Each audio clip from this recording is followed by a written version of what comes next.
Boa noite, irmãos. Graça e paz. Cumprimento a todos que estão nos assistindo nesse momento.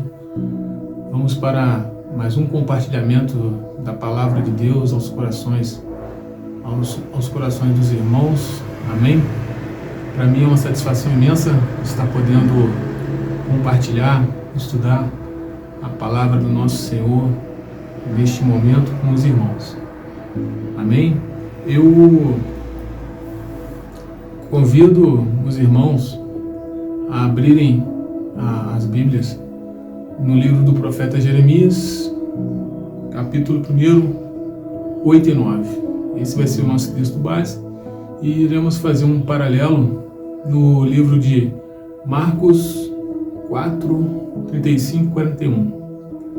Amém, irmãos? Então, para aqueles que ainda não é inscrito no canal da igreja, eu convido a se inscrever,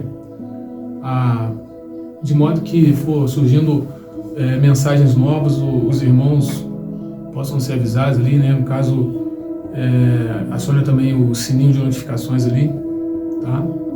Para que os irmãos possam poder estar sempre podendo assistir, né? Vídeos novos, palavras abençoadas que são postadas aqui no canal da igreja, amém? Então vamos lá. O que nos diz a soberana palavra do Senhor? Não temas diante deles, porque estou contigo para te livrar, diz o Senhor. E estendeu o Senhor a sua mão e tocou-me na boca, e disse-me o Senhor: eis que ponho as minhas palavras na tua boca. Amém? Aqui nós nos deparamos com o texto com a passagem bíblica do profeta Jeremias, né?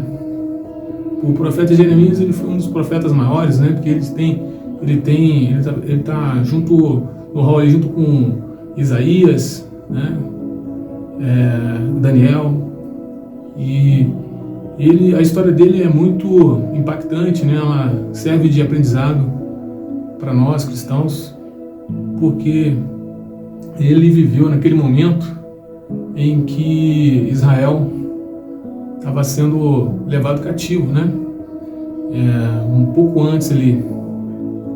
E desde pequeno, se nós analisarmos o primeiro livro de Jeremias, a palavra de Deus nos diz que desde quando ele estava na barriga da mãe dele, Deus já tinha escolhido ele como profeta em Israel.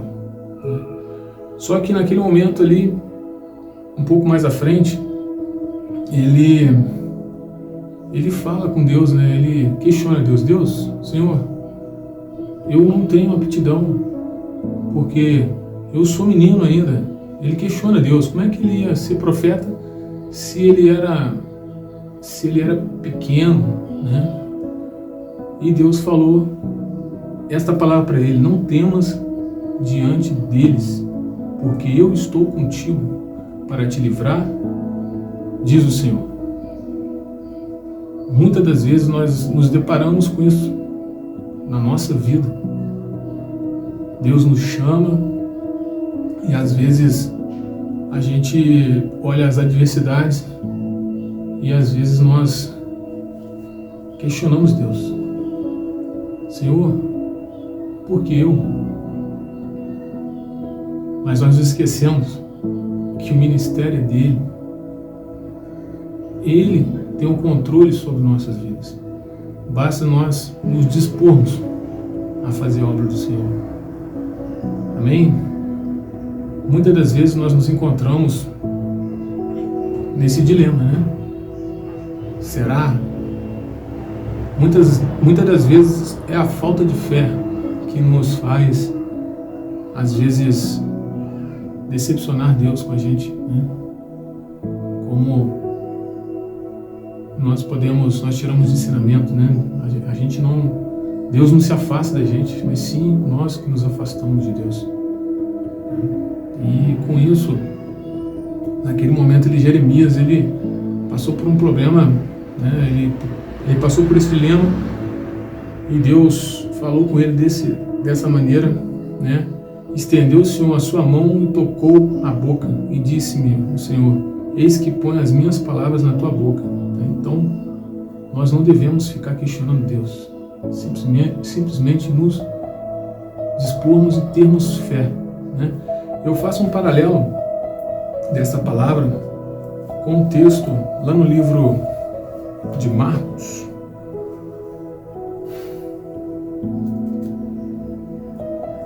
Marcos é o livro de Lucas, né? Lucas 8, 22 e 25, né? Assim nos diz: certo dia, Jesus disse aos seus discípulos: vamos para o outro lado do lago. Eles entraram num barco e partiram. Enquanto navegavam, ele adormeceu. Abateu-se sobre o lago um forte vendaval, de modo que o barco estava sendo inundado, e eles corriam grande perigo. Os discípulos foram acordá-lo, chamando: Mestre, mestre, vamos morrer. Ele se levantou e repreendeu o vento e a violência das águas. Tudo se acalmou e ficou tranquilo. Onde está a sua fé? Perguntou ele aos seus discípulos. Amedrontados e admirados, eles perguntaram uns aos outros: quem é este que até os ventos e as águas dá ordens e eles lhe obedecem? Amém, irmãos? Então, aqui nós nos deparamos com um contexto, um paralelo, né, que eu fiz com o livro de Jeremias, semelhante, mas porém com essências diferentes, né, porém com essências iguais, né, no que tange o que? A fé, né? Jesus naquele momento ali ele se encontrava exausto porque ele tinha passado o dia todo pregando, né, curando enfermos, curando paralíticos, e ele estava exausto, né? E naquele momento ali ele falou com seus discípulos: vamos para o outro lado. E se ao analisarmos, irmãos, a palavra de Deus, o outro lado é onde fica um lugar, onde os judeus não estavam acostumados a ir, né? Era um lugar de pessoal gentios, né? Gentios. Então Cristo falou: vamos para o outro lado. Os discípulos entraram no barco e eles partiram para o outro lado. Porém, Cristo, naquele momento ali, cansado, extenuado, de tanto pelo dia pesado que ele teve, né? De ter ficado o dia todo pregando, curando, né? Ele adormeceu no barco, né? Pegou um travesseiro e adormeceu. Tão forte era o sono dele que nem os ventos ali o acordaram, né? Muitos ousam dizer que ele testou a fé dos discípulos, né? Que eles estavam acordados. Mas a palavra ela é soberana, ela fala que ele caiu num profundo sono, né?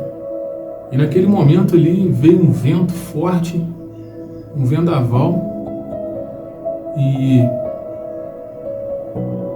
se analisarmos o Mar da Galileia, ele fica 200 metros abaixo do nível do mar, né? E tem todas as condições climáticas ali todas as condições desfavoráveis à situação do clima ali, quando realmente começa a chover, né? A ventar ali. Tem um temperismo físico muito grande ali, porque ele fica abaixo do nível do mar e no meio de várias montanhas, né? E isso faz com que tenha ali bastante tempestades, ventos fortes ali, e pelo que eu estudei, muitas embarcações não ousam atravessar o Mar da Galileia à noite, né? Tendo em vista esse problema do clima, né? De ser muito, às vezes, impreciso ali. E aí naquele momento ali, os discípulos acharam que ia morrer, né? E tanto que sacudiram Jesus: mestre, não te importa que morramos? Cabe ressaltar também, para que nós possamos refletir, que essa palavra ela está testemunhada em três evangelhos: Mateus, Marcos e Lucas. Por isso que na hora que eu falei com os irmãos aqui, eu falei Marcos, mas também ela tá testemunhada em Lucas, foi onde a gente leu, né? E são três testemunhas aqui da obra grande, da magnitude do poder de Cristo, né, naquele momento e nas nossas vidas. Então, naquele momento, Cristo acordou, acalmou a tempestade e deu ordem, né? E a tempestade o respeitou. E os discípulos ficaram, né, de maneira ali encantados com aquilo que eles viram. Quem é este que até o mar o obedece? E ele os indaga: onde está a sua fé? Irmãos, então essa passagem toda, ela nos faz refletir muito, né, em paralelo com a palavra de Jeremias, lá no início citada, né? Nós, às vezes, para que nós possamos cumprir a palavra do Senhor, né, às vezes nós temos que ter fé, né? Os discípulos estavam indo para o outro lado, o que tinha, eles não sabiam que tinha outro lado, só sabiam que era lugar de gentios, né? Mas no outro lado tinha algo impressionante. Se nós prosseguirmos na palavra, nós poderemos nos deparar com a cura do endemoniado. Então, do outro lado tinha libertação, né? Libertação. Chegou do outro lado, Cristo curou o endemoniado, né? Libertou aquele homem que estava assolado anos e anos com aqueles espíritos malignos, né? E nós tiramos vários ensinamentos. Nós não devemos olhar as adversidades, né? Mas sim ter fé. Se nós estamos no barco, pode ter certeza que Cristo está com a gente, né? Ele está nos protegendo, está nos guardando. Então nós temos que ter fé, né? Trabalhar essa fé. Cristo, o tempo todo ali, ele estava presente. E, porém, por um período de tempo ali, naquele momento, ele estava adormecido, tendo visto a grande jornada que ele tinha passado, mas ele estava presente. Muitas das vezes nós estamos em algum lugar, em alguma situação em que Cristo está com a gente e nós, às vezes, passamos despercebidos, né? Nós, às vezes, pela falta de fé que nós estamos naquele momento ali, a gente acaba nos levando pelo materialismo, né? Pelo nosso lado carnal, né? Que a tempestade está forte, que é uma situação que eu estou vivendo, ela está difícil, né? Está difícil a situação, e às vezes nós olhamos muito pelo lado material. Nós temos que olhar pelo lado espiritual, né? Engrandecer a nossa fé. Amém, irmãos? Então essas duas palavras, esses dois paralelos que eu fiz, tanto de Jeremias, lá no início, que ele questiona Deus, que ele era pequeno, que ele era jovem, mas Deus fala com ele, né, que estaria com ele o tempo todo, o protegendo, né, porque naquele momento o povo estava sendo rebelde, o povo não acreditava mais na palavra do Senhor ali, o povo estava afastado de Deus, né, naquele momento ali em que Jeremias foi levantado, e Deus falou para ele: não temas diante deles, porque eu estou contigo para te livrar, diz o Senhor. Como anda a tua vida, irmãos? Fica tranquilo, Deus está com você. Amém? Não se esmoreça. Tenha fé. Deus, Ele vai estar com você o tempo todo, Ele está com a gente o tempo todo. Amém? É o mesmo modo que Jesus estava no barco. Ele está no barco com a gente. Amém? Deus é maravilhoso, Deus é tremendo.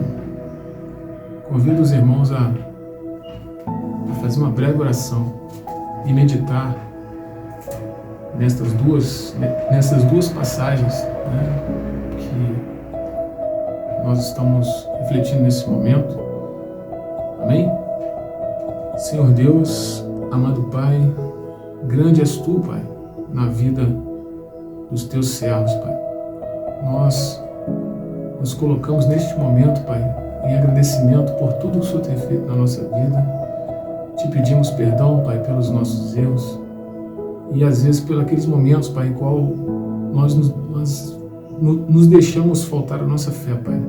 Eu peço a Ti, Deus, que o Senhor venha, Pai, encher os nossos corações de fé, Pai, fortalecendo cada dia mais. Assim como o Senhor fez com Jeremias, Pai, lá no início, o Senhor venha, Pai, também nos lapidar, nos moldar, para que nós possamos servir bem a Ti, Deus. Abençoa, Pai, cada um, Pai, que está assistindo nesse momento, dando a eles o teu carinho, Pai, o teu afago. Eu não sei o que cada um está vivendo neste momento, mas o Senhor sabe, Pai. Então, Pai, eu peço a Ti, Deus, que o Senhor guarde a vida de cada um que está assistindo neste momento, Pai. Que nós possamos refletir mais nessa palavra, Pai, em que Cristo atravessou de um lado para o outro, nos demonstrando, Pai, aqui, nos ensinando, Pai, que é preciso ter fé para que nós possamos vencer todos os obstáculos, todas as adversidades, Pai, para Te servir, para levar a Tua palavra, Pai, para libertar os corações que às vezes estão presos, Pai, por esse mundo carnal. É o que eu Te peço, Pai, eu Te agradeço, em nome de Jesus, amém e amém. Boa noite, irmãos, fiquem com Deus, que a graça do nosso Jesus Cristo possa estar com cada um de vocês, amém?